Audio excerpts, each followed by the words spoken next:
I'm ostracized and traumatized by everything I'm not alright. I'm lost inside and anything I say you better listen up closely. Mostly I'm the one and only, bring it home slowly. Hand your boy the trophy, patience is holy moly. I got him hating on me like Michael.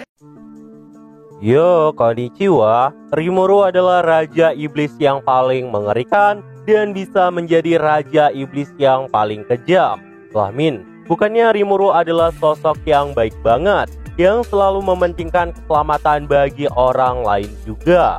Pernyataan itu memang gak salah, karena yang mau kita bahas kali ini adalah sisi gelap dari Rimuru. Karena seperti yang kita tahu, sebaik apapun sosok Rimuru, ketika hatinya yang tersakiti, selalu aja ada kekejaman yang sangat luar biasa. Tapi sebelum kita lanjut ke pembahasannya, buat kalian semua yang baru bergabung atau baru mampir ke channel ini, bisa bantu channel ini dengan cara klik tombol like, tombol subscribe, juga nyalain loncengnya agar video-video di sini semakin membaik lagi. Dan kalau ada salah dalam penyampaiannya, mohon dimaafin. Yaudah, nggak usah lama-lama, kita langsung aja yuk gas ke videonya. Cerita dimulai. Raja Iblis Rimuru dikenal sebagai Raja Iblis yang paling lemah di dunia. Tapi apakah beneran Rimuru adalah sosok yang terlemah di antara oktagram? Jawabannya adalah salah. Karena potensi dari kekuatan Rimuru yang sebenarnya aja bahkan bisa melampaui Geek Crimson. Tapi kenapa kabar tentang kekuatan Rimuru nggak terlalu menyebar? Itu karena Rimuru selalu menutup-nutupi kejadian yang ada di medan perang sebenarnya. Bahkan momen dimana dia ngalahin 2 True Dragon aja juga ditutup-tutupi. Karena kalau seandainya nggak ditutupi, bahkan seorang Geek Crimson pun bisa waspada sama Rimuru. Dan karena bagi Rimuru itu sangat merepotkan, Rimuru pun selalu berpura-pura menjadi sosok yang biasa-biasa aja. Karena tujuan Rimuru tuh cuma satu, ingin semua makhluk hidup bisa hidup berdampingan. Namun di balik sifat Rimuru yang sangat rendah hati, tersimpanlah satu emosi yang sangat mengerikan. Emosi yang gak boleh terlepas gitu aja. Karena ketika seandainya emosi ini terlepas, Rimuru bakal menjadi sosok yang berbeda dari sebelumnya. Sosok yang siap membantai segalanya dan gak peduli konsekuensi yang akan terjadi. Bagi Rimuru, kekalahan lawannya adalah tujuan utama. Itu adalah saat dimana Rimuru hilang kendali. Dan hilang kendalinya Rimuru selalu dibarengi sama kejadian di luar dugaan. Contohnya, momen ketika penyerangan tiba-tiba ketempes yang menyebabkan pasukan Rimuru mati saat itu. Kematian dari Sion aja bisa membawa amarah Rimuru semengerikan itu. Demi menghidupkan nyawa dari Sion, Rimuru aja langsung gak mikirin nyawa 20.000 pasukan yang dibantainya. Bahkan semuanya dibantai tanpa perasaan kasihan sedikit pun. Dan bagi Rimuru, itu adalah hal yang wajar. Karena itu diperlukan untuk menghidupkan nyawa dari pasukannya yang telah menjadi korban. Bayangin aja, itu baru Sion yang mati. Gimana jadinya kalau Suna, Sion, Chloe, dan semua orang yang Rimuru sayang terbunuh? Mungkinkah kita bakal melihat Rimuru masih tenang membantai semuanya? Atau mungkinkah Rimuru mulai menghancurkan semua yang ada di dunia?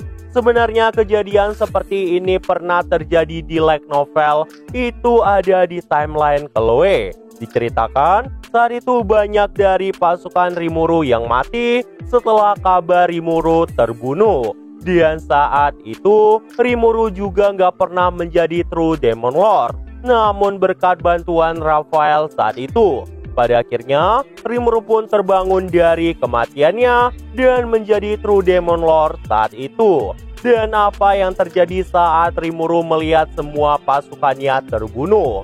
Melihat Veldora yang saat itu dikendalikan oleh pihak musuh, hati Rimuru pun langsung hancur banget saat itu. Melihat semua kekejaman yang terjadi saat itu, dan Rimuru pun mulai berubah menjadi inkarnasi kehancuran itu sendiri. Jika kita berpikir dari sudut pandang Rimuru saat itu, Kemungkinan Rimuru saat itu bakalan bilang, jika kalian tidak menginginkan perdamaian, maka biarkan aku Rimuru Tempest menghancurkan dunia ini. Alasan Mimin bisa punya anggapan begitu karena inkarnasi kehancuran selalu berkaitan sama kehancuran dunia. Jadi hal seperti itu nggak bakal terlalu berlebihan. Bahkan di web novelnya juga pernah kejadian momen dimana semuanya udah nggak ada. Rimuru pun kalah dari Yuki saat itu dan dunia telah berhasil dihancurkan. Bahkan Rimuru saat itu sampai nggak sadarkan diri selama ratusan ribu tahun. Namun apa yang terjadi? Rimuru tetap gak musnah bersamaan dengan waktu itu. Malah setelah semua yang terjadi selama itu, Ciel masih menanti Rimuru sadar di sana dan menunggu selama apapun itu. Bahkan setelah Rimuru tersadar, Ciel dengan pelan-pelan menceritakan semuanya kepada Rimuru. Bahkan Ciel juga bilang sama Rimuru, Rimuru masih bisa menciptakan dunia yang sama seperti sebelumnya. Namun ternyata Rimuru nggak mau hal itu. Karena bagi Rimuru, itu sama sekali nggak nyata dan bukan lagi kenyataan yang sama. Sampai pada akhirnya, ketika Rimuru udah putus asa, Rimuru pun mulai melihat cahaya harapan dari Ciel. Dan dengan bantuan dari Ciel saat itu, Rimuru pun pada akhirnya bisa kembali ke waktu di mana dunia belum berakhir. Dari kejadian ini, kita bisa melihat betapa sayangnya Rimuru sama pasukannya yang ada di dunia kardinal. Rimuru bahkan gak mau menciptakan dunia yang bisa dia kendalikan. Saking sayangnya Rimuru sama pasukannya. Sebenarnya ini juga bisa menjadi bencana yang sangat luar biasa. Gimana enggak? Rimuru selalu kepancing ketika bawahannya terluka. Bayangin aja kalau semua bawahan Rimuru mati. Siapa coba yang mampu nahan Rimuru? Belum lagi, Rimuru punya Dragon Factor dari beberapa True Dragon. Kalau Rimuru ngamuk sengamuk-ngamuknya, mana ada yang bisa menahan Rimuru? Selama ini Rimuru nggak kelihatan overpower karena pemikiran naifnya. Tapi kalau pemikiran naif itu hilang, nih slime yang satu ini bakalan jadi sosok yang paling menakutkan. Dua True Dragon aja bisa kena telan sama slime yang katanya biasa-biasa aja.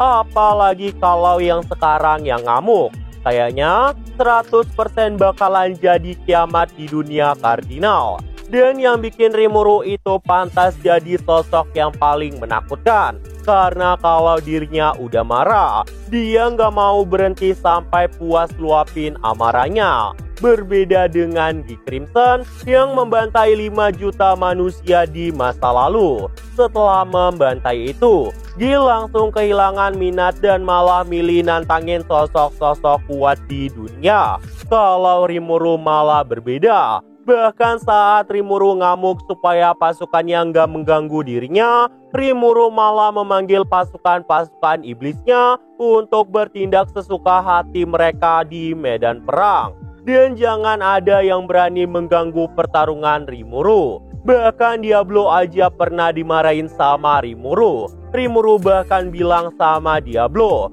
dia nggak segan-segan jadiin Diablo sebagai musuh kalau Diablo tuh berani mengganggu pertarungannya. Dan satu lagi, sebenarnya ada yang sadar atau enggak di antara kalian? Ketika Rimuru selalu mendeteksi kekuatan lawannya, dirinya itu selalu muji-muji kemampuan lawannya. Kayak mengerikan atau apa gitu. Tapi tanpa kita sadari, kemampuan mendeteksi Rimuru aja udah gila banget. Meski Rimuru pernah bilang dia nggak bisa mengukur kemampuan beberapa orang, tapi setelah dirinya jadi True Dragon, kemampuan siapa coba yang nggak bisa diukur sama Rimuru? Bahkan Rimuru sendiri juga tahu bahwa Diablo itu nutupi eksistensi poinnya yang sebenarnya. Bahkan Mikael aja sampai kalah sama Rimuru meskipun eksistensinya 10 kali lipat dari Rimuru sendiri. Intinya, kekuatan Rimuru itu beneran gak logis. Ketika 10.000 poin itu setara sama 1 gelas, 100 poinnya Rimuru udah setara sama 1 ember. Jadi mari kita maklumin aja. Nah, jadi itu aja untuk pembahasan kali ini. Dan tunggu video-video gua selanjutnya dan see you.